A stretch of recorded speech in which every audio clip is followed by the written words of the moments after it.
Yeah, I don't know. So like even at the age that we're at, so much of my political life is asking questions. And I feel like more of it should be asserting positions.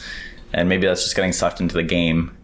But you're feeling that you should be asking less questions and saying more statements? Yes. I went to Montreal a few years ago and I shared an Airbnb with a kid from Paris.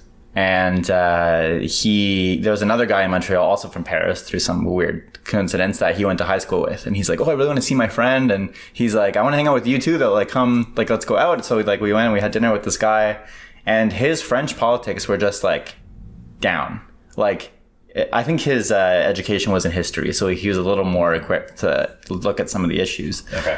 But he knew what the political structure of France was. He knew what was expected of him. He knew, what the issues were, and he had something to say about all of them. And I was like, damn, like this guy could spend probably a week on Canadian politics and know more than me by the end of it. And even now, since then, and I've tried to pay attention and read the news and figure things out, and I have a whole Discord that I'm a moderator of that's politically oriented, and I still feel so uncertain all the time about political participation and yeah. Political participation in terms of, or your participation, or just how to make the decision, all the things that we're talking about today. Yeah. I just feel like they're shrouded in so much uncertainty, and it's yeah. I just think it's like a good setup in the sense of being one of the least crappy setups. Yeah. Well, I mean, the real challenge with this whole thing is that we need to be able to break down every word in every statement to really understand what's going on. Okay. Right? Like even as I'm reading through this document here, right, that's giving us the summary of things, they've used certain words in certain places, and like one word will throw off the entire sentence or ruin the entire paragraph.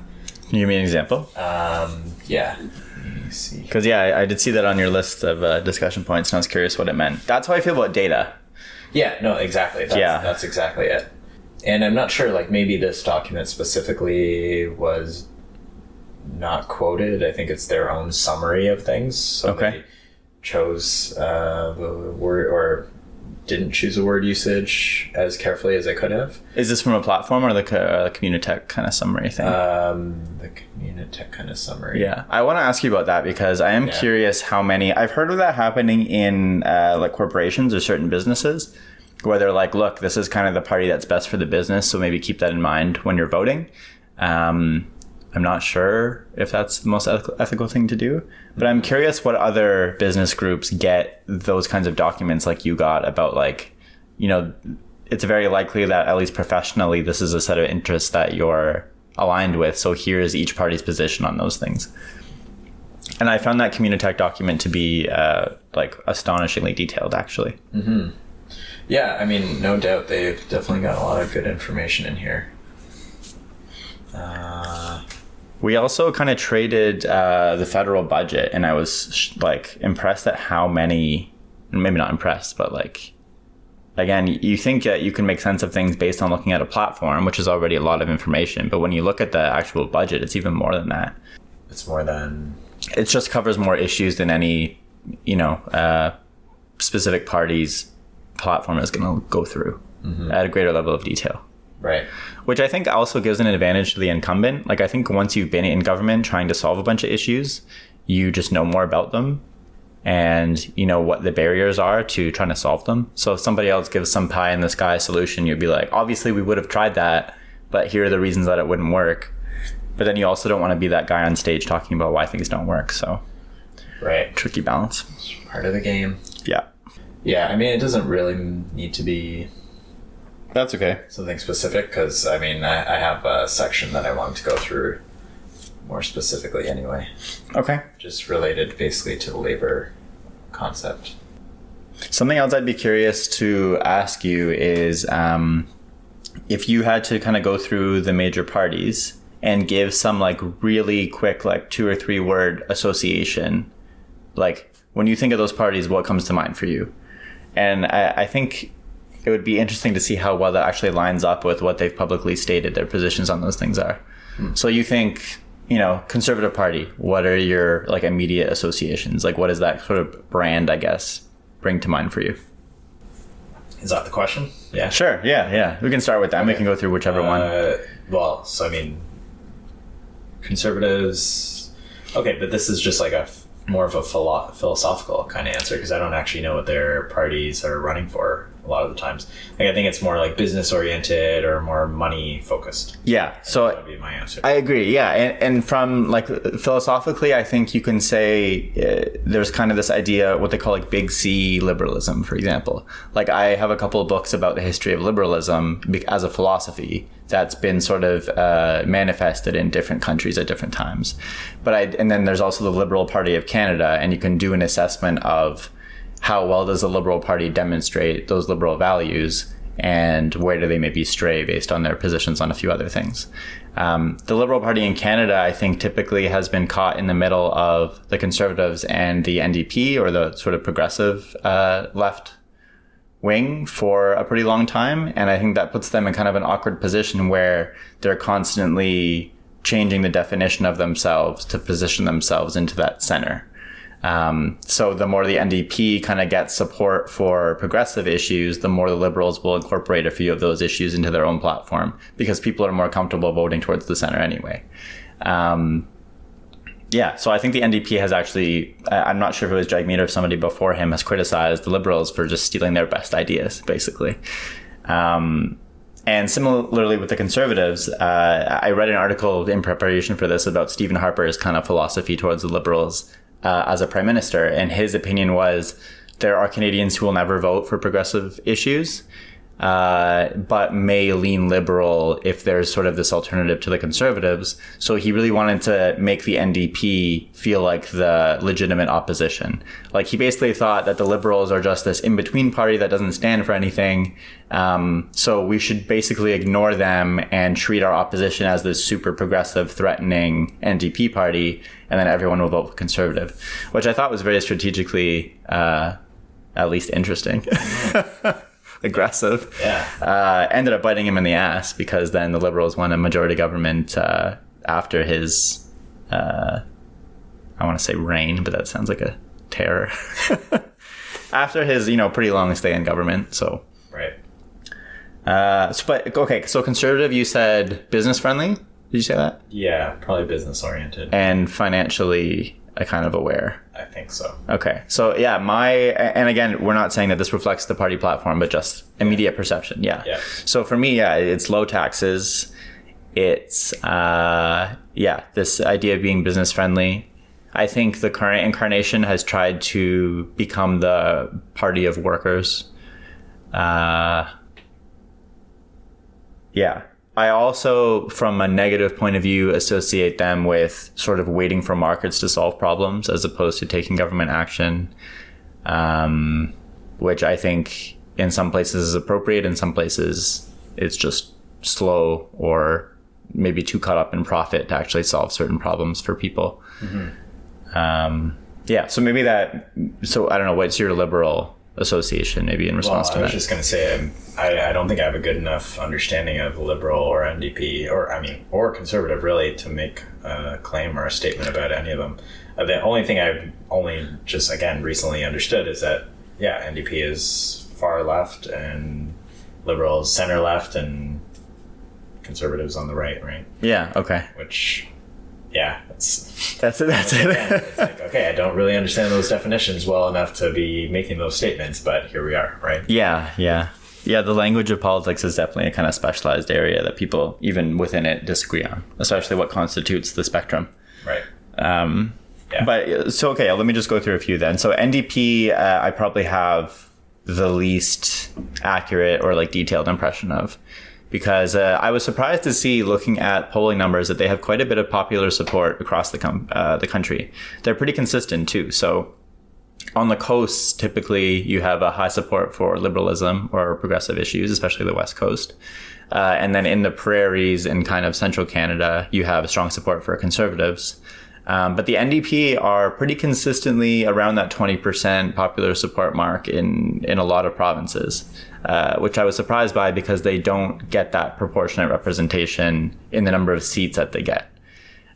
So this is another kind of particularity of the Canadian system, is that you can have the specific number of people support a party that's not reflected in the number of seats because of how those people are geographically distributed. Right, which seems ridiculous to me. I don't know. When someone was explaining to me the other day, it's like, okay, so even we're here, right, in Waterloo. Yeah. And if the entire riding, like if I already know the majority of people are going to vote in one way, then why do I bother voting? Yeah, and I think support or help anything. Right. I think that system my vote counts, but it doesn't. Yeah, it results in a lot of throwaway votes. And there's no way, like, really any vote that isn't the majority vote in those ridings doesn't mean anything, right? Yeah. Like, I'm sure it might be recorded somewhere, but I'm not sure that there's any action kind of taken on that. And I mean, especially for a federal system, like we're voting federally, not like regionally. Yeah. So why does that take into account ridings? That doesn't make any sense to me. Yeah, and I guess your particular representative of your riding is expected to interpret the direction of the party in a way that represents the specific constituency of the riding. Sure, but the argument that I made the other day was that so like Waterloo, for example, supposedly last time we ended up Liberal, but the second place was Green Party. Okay. So but if Green Party had won our riding and the Liberals won the overall election, like how does that affect anything? Because they're going to get outvoted on literally everything. So the fact that their Green Party is not relevant now because they have to be implementing whatever the Liberals say, right? Yeah, it does put your riding kind of in a particular position in terms of representation because I don't know enough about how it works at that level to know if you're just basically irrelevant. Like if you do win one or two, the insight that I got is that they get put into the back corner in a seat in the House. Exactly. And that's it. Yeah. Which is fine. So that's nice. So like, but if you're a voter and you're voting for Green Party, but then the argument is, well, if everybody thought like that, then they'd never get any votes. Yeah, and this is part of the strategic issue too. And I had this conversation the other day with someone who was saying, the best thing for the country would be everyone to vote for the party in their interest, because then we could get a collection of people in the House that are actually representative of people's preferences. But the problem is, if, for example, progressive parties and the Liberal Party split up all of the sort of left-leaning population in Canada, whereas everyone on the right, up until maybe this election, has kind of been forced to vote for the Conservatives. So if everyone votes for their true preference on a sort of broad spectrum that's split between three parties, obviously all those parties each are going to have less power than the one that represents the other side of that spectrum. So in a way, it's kind of shooting yourself in the foot, because if you are an NDP voter and progressive issues are your highest priority, the CPC getting in is typically the worst outcome for you. So do you express your true preference and stand up for that, or do you vote Liberal because that's the second best option and closer to your preference and more likely to actually have a meaningful impact? Right. That is the strategic voting controversy. Mm-hmm. Yeah. And I mean, I do like to think of solutions to some of these problems, and in an age of technology where we can do and say the most ridiculous things on Twitter and TikTok and all this shit, we can't come up with a very simple system where you log in with your SIN number to vote on every single issue. Like, this does not seem that complicated, and I don't know why we're pretending like we need to. Like, why do I need to go to a friggin' place to use a pen to put in a ballot? This is we're literally designing phones and AI that can drive me to wherever I want to go. And you idiots can't figure out how to put a system together. Like, how hard is this? Yeah, my car. Looking at numbers on this election PDF in the millions of dollars, and you're telling me we can't come up with a system for I'll build it for you for free. I'll literally do it for free because this can't be that hard. Well, look at the States. Like, there's still lawsuits and things going around for the companies that built the voting machines in political parties' attempts to undermine the results of elections through whatever. Right. But I do take your example that it's funny that your car can drive you to the station to tick the box physically on the piece of paper that someone will physically count. Exactly. It's pretty amazing. Trust this genius counter. They must have a PhD in counting. That's what's required. I can't think of a worse job. Counting. I really can't. Counting physical ballots. Like, that, to me, is like rolling the boulder up the hill until it rolls back down again, and then yeah. Yeah. I mean, and your hands must get dry. I don't even want to think about it. I don't know if they maybe just dump them all into like a sorting thing that like, and then a computer reads them and scans them. I think there's got to be worse jobs. I think that's the only thing I can say. Okay. Maybe that's true. Yeah. So then we have these kind of fringe parties. Green, obviously, have their one issue, probably most appealing to single issue voters. Not really sure what else they stand for. Without Elizabeth May, their kind of historic leader, I don't really know much about the current leader. Thought she spoke pretty well at the debate on the issues that were relevant to her. Well, yeah. Trudeau came down on her pretty hard when she made the feminist accusation. So that's all I got for her.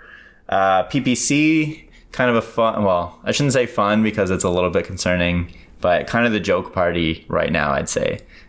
Supported by this media group that none of the candidates gave any attention to after the debate, which I also found hilariously amusing. Jagmeet was my favorite one because they just asked him this super long question and he just said, nope, thanks. Just moved on to the next. So there is a whole pile of issues there about whether even groups that, you know, most of the population find off-putting should have the representation in media and on the stage, but I'm not especially sympathetic to them. The consensus seems to be don't give them the time of day, and I'm okay with that. I can't see myself ever supporting a party where every other candidate just flat out ignored that party on their merits, and I felt politically discriminated against. I don't really think this is the kind of country where that happens, except in this case where it seems appropriate. So that's my take. A lot of people are going to not like that. Well, not a lot of people, but some people I know. That's what it is. I mean, again, I can't get away from the fact that we could solve a lot of these problems very simply with very simple systems that for some reason we avoid. Yeah. Right? Like, I don't care why do we need 5 parties? We just need one person or one party to do whatever it is we tell them to do, because unless you're telling us that you don't care what we think, which is what I think should actually happen, because guess what? The government is going to run itself based on whoever's in charge of it. Just like every single business.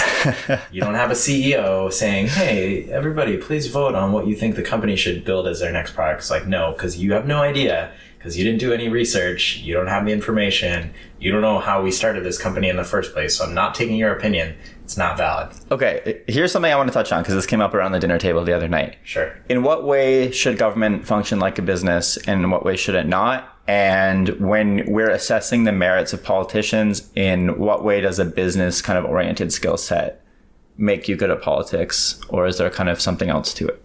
So I think the starting point that I have to pick is incentives, right? And I think that's my fundamental disagreement with like public systems or systems where the incentives are misaligned. Okay. Right? So the reason I like the way businesses are run is because their incentives are very clear, right? They're out to make money. Yeah. Right? They have a very clear objective, and if they don't make money, they die. That's it. Okay. It's like a one or very binary. Yeah. Right? Survival of the fittest. Exactly. Whereas in other systems, well, we can get by, we can get supported, we can get bailed out. There's all these other functions or features that are available to us to allow us to now change the incentives, which I don't know why the incentives need to be very complicated at all, right? Like if we're trying to win or we're trying to achieve our goal, it seems like a pretty straightforward objective. Yeah. Right? So let's do whatever we need to make sure that those incentives are properly taken care of at whatever level we need them to be. Okay, but who's choosing the goals? Sure. So that's a very good question, and that's where we should start. But once we have decided on what the goal is, then we put the system should be in place to just go out and execute.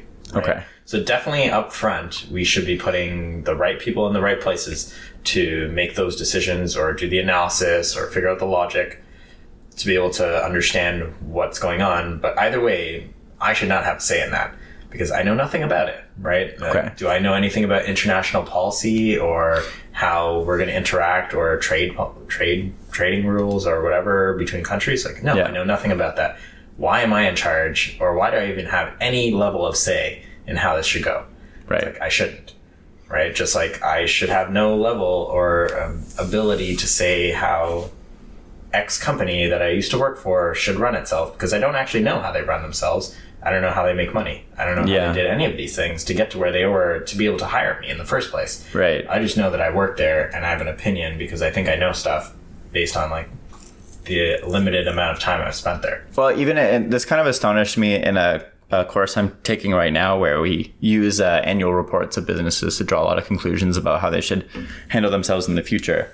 And really, the annual report is almost like the party platform. Like it's the company's own broadcast of certain messages that it wants to send with, audited financial statements and things like that. But it also reminds me of the conversation we had, I think, in the networking episode in the beginning, where we were like, you can go into an interview and study this company all you want and know as much as you can about the industry from the outside. But when you talk to someone who's engaged with that every day in their day-to-day job, there's always going to be a point where they get you to say you don't know, right? And I feel like this is very similar. The issues that these governments have to deal with, whether it's managing, housing prices or, the mortgage kind of bubble, or I'm trying to think of other federal issues, not healthcare, but they're all very complicated issues. And I agree that from the outside, and I think you get this impression when you speak to like political consultants or like people that are on the inside, like the language that they use to discuss the issues is always so different from the people who are super passionate about it outside. Like all of those will have experts that are better equipped to make decisions about them than the average person is. And I think that you're picking someone to kind of stand for you, to make sure that your interests are sort of heard, because those decisions are always value-based and you just want to make sure that your values are at play when they're being made. Right. Yeah. But I think the profit thing, I don't know that there is any unified single incentive for a government that is translatable to what profit would be for a business. Like I think like national survival maybe. But I think most governments today can kind of take that for granted. Yeah. Well, sorry, most Western governments or our particular government. I mean, I think this kind of goes to my philosophical belief system, which is that when you have to make a decision between two things, there is an optimal decision to make. There's no such thing in my mind as 50-50. Okay. Right? There's a better way to do this. Like, is the price of the stock going up or down next? Like, sure, it can go sideways, theoretically, but it's going to go up 1 cent or down 1 cent at least. Right? So even if it's 1% better, it's still better. Right? Yeah. And if we can go ahead with that analogy or understanding that that's how any decision can be made, then we can actually reach a conclusion where, sure, we should make this decision. We might not for whatever practical reasons, but theoretically there should be a way to do this. Are you saying they should kind of take one issue at a time? I'm saying that you can set priorities. Like there's a theoretical way to get to a number that says we should do this or not. Okay. Right? Which might be a massively complicated equation of all these different variables and weightings and numbers and population and demographics and all those things all factored in. But there should be a way to get to a number that says, and I'm using number as a proxy to say, yes, we should do this, or no, we shouldn't. Right. Right. And I think once you can get to that point, then you can use profit or whatever that variable or complex equation has gotten you to say, okay, yes, that's how we do this. Okay. Right? Interesting. Which is just a very like theoretical. So actually, on reflection, I'm kind of thinking that the closest thing to profit for any particular party, rather than looking at like what their opinion or like direction for the country is in general, if I think like what is in the best interest of their own party, I'd say that their number one motivation would be to stay in power. So I think a lot of political parties are kind of running that optimization process based on how is this going to change the voting landscape compared to when we first ran. Actually, I think this is a good way to start discussing why we're even having an election right now, because Trudeau was the head of a minority government and saw an opportunity where the public perception of his party seemed to be positive in the wake of a very good vaccination campaign, in the wake of sort of COVID looking like it was on the brink of settling down, even though the fourth wave is sort of picking up now. And thinking that he could flip a few more seats than he did the first time and get that majority government that would allow the Liberals to make those decisions regardless of the stances of the competing parties. Not a great decision, it's looking like, in retrospect. I guess we'll see. If he ends up losing the government completely because of this, I think that would be pretty big disaster. Yeah, hilarious was the first word I thought of, but like, my gosh, man, what were you thinking? People are, I think there's a certain stream of media that's trying to make the issue of why we're wasting time having an election right now in the midst of a pandemic front and center. And I agree that that's a problem, something to be talked about. I don't think it would kind of change my specific voting stance. I think minority governments in Canada on average last less than 2 years. So the timing is not really that suspect. Probably his party and most parties in that position would be looking for the first opportunity to get another vote. We'll probably see it again if another minority is elected after this. What got us onto this issue? I'm getting tired. You were mentioning, how does business... Oh, yeah. How do we relate? Right. So high priority of the party would be to stay in power. So I'm not so cynical to think that a political party gets in power and their first thought is, okay, how do we stay in power for the longest period of time? Because it does seem kind of useless to pursue power unless you have an agenda for that power. And obviously that agenda is easier to pass when you're the majority. I don't know. I mean, doesn't that go hand in hand? Like, it's useless having an agenda if you're not in power. Yeah, that's the same too. Right. But I mean, it's the same thing when people talk about individuals who just try to get as much money as possible. Like, I think there is a subset of individuals who are kind of driven to win the competition of having the most money. But I think most of them have some sort of big plan or idea, and the money is kind of a means to the end of the plan. And yeah, you couldn't have the plan if you don't have the money, but the two are kind of inseparable. Mm-hmm. Yeah. So there is kind of that incentive, and I think that the sort of function of democracy is to make sure that that incentive is what ties them to the accountability of the people. Like, at any time, if a party is not delivering on its priorities in government, its constituents have the ability to say, okay, we don't want you anymore. And that's something that keeps their feet to the fire. It doesn't quite work out that way in the representative system because, we don't get a say on every single issue. Yeah, well, and I was going to say, like, do we get the information to know that they're not doing what they said they were going to do? Like, it's hard because keeping track of this. The opposition is obviously invested in saying they're not, and the present party is invested in saying they are. So you got to kind of read between the lines. Yeah, and I mean, like, I think it's funny because my dad used to watch all those Trump press conferences or whatever, and it's like, it makes it seem like Trump's the idiot, but like, if you watch the reporters, like, those guys are dumb as hell. Like, they're asking the dumbest questions again and again. It's like, okay, you guys need to get smarter too. Like, let's not pretend that we're all geniuses except for like the guy in the front of the stage. Yeah, I do think the press came up looking pretty bad in a lot of those exchanges. Right, which, I mean, I'm not going to say I'm not surprised, but hey, if we're not being critical about the decisions we're making to put people in certain places, and again, this is just part of the game, so maybe it's part of the game to ask stupid questions, because stupid questions can get stupid answers, and then we don't have to talk about anything real. It's like, yeah, and then the team sound like a conspiracy guy, but at the end of the day, like, this is how marketing works, and if you don't understand how marketing works or sales, that's fine. You can believe it's a conspiracy, but this is the reality of the world. That's business. Yeah, and I think, again, a big difficulty in the process is separating the what do you call it when the waves in the ocean collide and create the, like, constructive interference? Yeah, you went to engineering or not? Yeah, that's my one time. The froth. Yeah, you got to separate the froth from the actual current. Yeah, we're getting frothy in the closet. Yeah, like, the waves create this like top layer of like if you ever see the I would never have guessed froth in a million times. That might be my next DTFC soccer jersey, because I need to put something cool on the back. Updated jerseys too. Yeah, the new logo and everything. Ryan was saying that he needs one that fits him. So yeah. Like he's bailing on every team, so.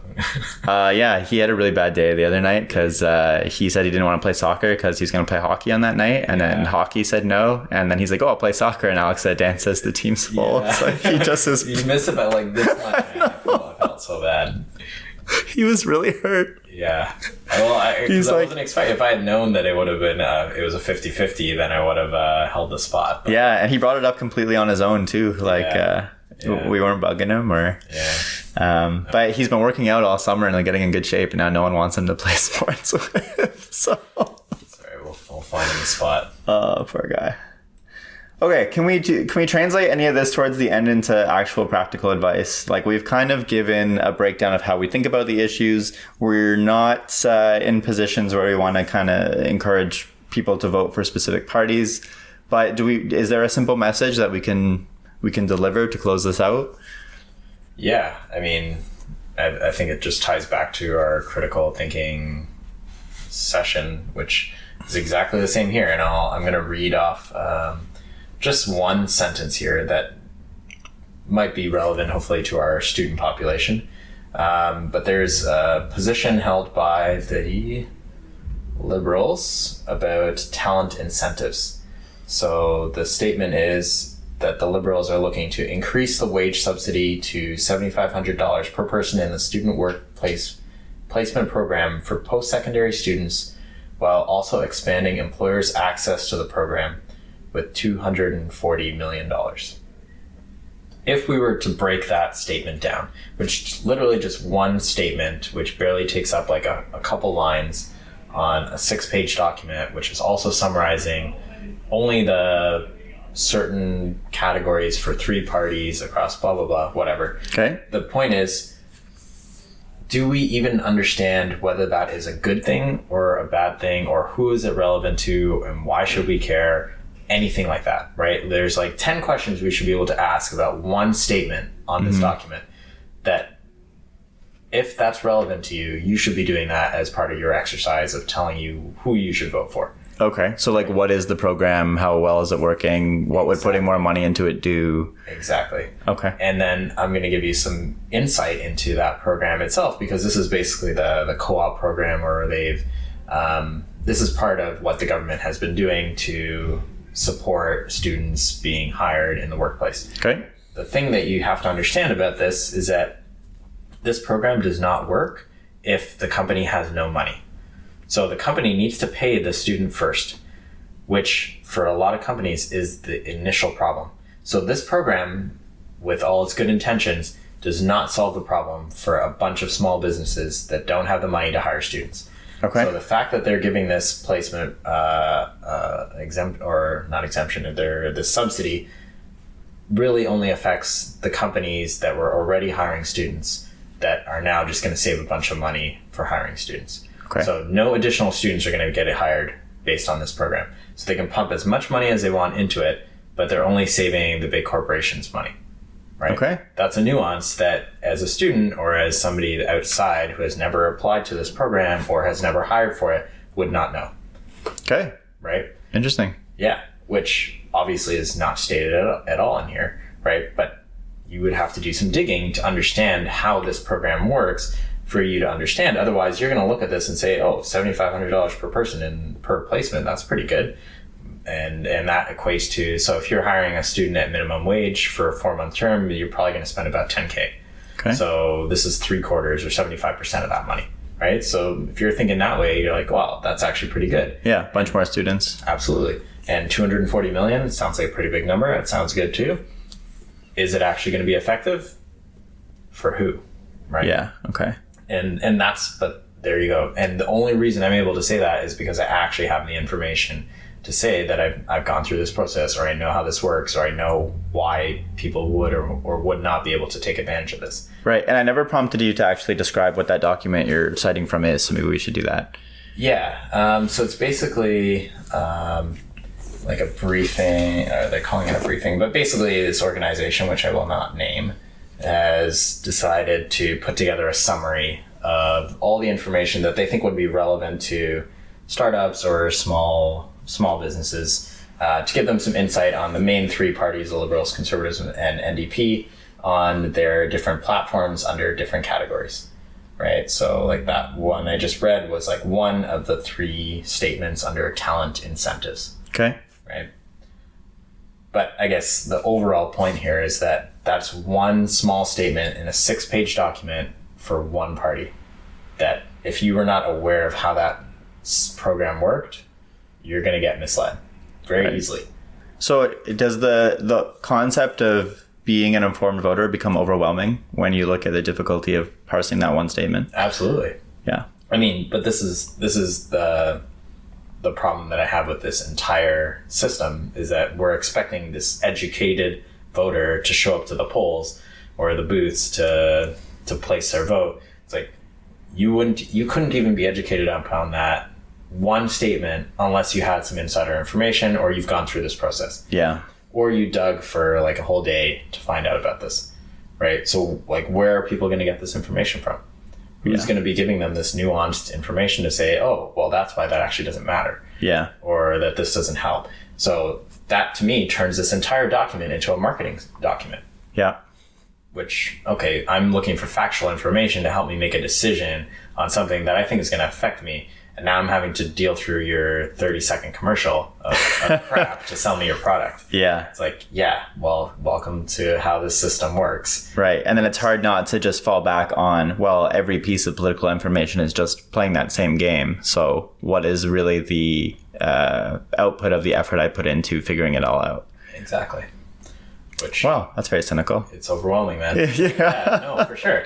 And I mean, this is why I don't know that we have a way around this. So sure, flip a coin, vote for whoever your parents tell you, vote for your favorite color. Like, oh no, I don't know, man. Okay, I'm gonna oppose you there. Go ahead. No, I do think that like, again, consistent with the critical thinking philosophy, like you kind of owe it to yourself to identify what your values are. Find the outcomes and the information that you can interpret as best you can, and kind of be honest about the preferences that you're voting based on. I think that's kind of as far as I get. Know kind of the responsibilities of the levels of government, so that when you're putting someone into power for whatever reason, you can have some sort of expectation as to what areas they're going to be impacting and what the outcomes of those things would look like in a perfect world. I don't know if I have really a convincing response to your cynicism, but I could go worse and like just bury the. Yeah, I feel like this is a segue into a whole like life debate. I think just do the best you can with what you got. And save it for next time. Try to have a good time doing it, and yeah. Well, and I mean, again, without going too far down this route, that's why I didn't vote. At least the last couple times, because I realized this, right? It's like I only know one or two things that I can actually contest on here, and the statement that they said is very misleading. Yeah. And those are the only two things I actually know something about, and I know they're false, or at least not 100% true. Yeah. So that does not give me a good sense of... Is there room for, if someone came to you and said, yeah, like I'm kind of involved with the program and tracking the outcome of it, and we kind of went into talks with these business, and they said if they got this extra funding, then they would hire more students or something like that. Would that mean anything to you, or... Yeah, so I mean, okay, I'll give you a caveat as well. It's like, sure, so maybe the program has changed, or the guidelines or specific rules have been altered to allow to solve the problem that I just mentioned. Okay. Right? Which again, I'm not informed enough about to be able to make a concrete statement on. So yeah, you can almost even dismiss everything I just said. Even you don't know. Exactly. Except for the fact that, sure, at least at some point in time, that was how it worked. Right. So maybe they've adjusted that. Maybe they've done a good job. I don't know. Yeah. Right. But again, that should be up to me to now go look into this program to see, okay, are the restrictions or guidelines exactly the same or not? Right. I mean, even at the beginning of COVID, there were companies like the one I was working at that applied for the subsidy that could not get it. Yeah. Because we did not qualify, because our sales had technically not dropped within the time period that it should have.